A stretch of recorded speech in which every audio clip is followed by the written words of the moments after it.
விஜயின் ஜனநாயகன் படத்திற்கு தணிக்கை சான்றிதழ் வழங்க கோரி சென்னை உயர்நீதிமன்றத்தில் தயாரிப்பு நிறுவனம் அவசர வழக்கு தொடர்ந்துள்ளது. அண்மை செய்தியாக பார்த்து வருகிறோம். ஜனநாயகன் திரைப்படத்திற்கு தணிக்கை சான்றிதழ் வழங்க வேண்டி அவசர வழக்கு தாக்கல் செய்யப்பட்டுள்ளது. தயாரிப்பு நிறுவனமான KBN புரொடக்ஷன் தொடர்ந்துள்ள வழக்கு இன்று மதியம் 2:15 மணி அளவில் விசாரணைக்கு வரவுள்ளதாகவும் தகவல் வெளியாகியுள்ளது. அண்மை செய்தியாக பார்த்து வருகிறோம். செய்திகளை உடனுக்குடன் தெரிந்து கொள்ள கீழ்கண்ட கேபிள் மற்றும் DTH நெட்வொர்க்குகளில் எம்நாடு செய்தி தொலைக்காட்சியை காணுங்கள்.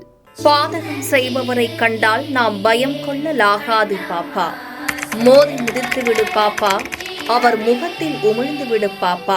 அண்மை செய்திகளை உடனுக்குடன் தெரிந்து கொள்ள இணைந்திருங்கள் எம்நாடு தொலைக்காட்சியுடன்.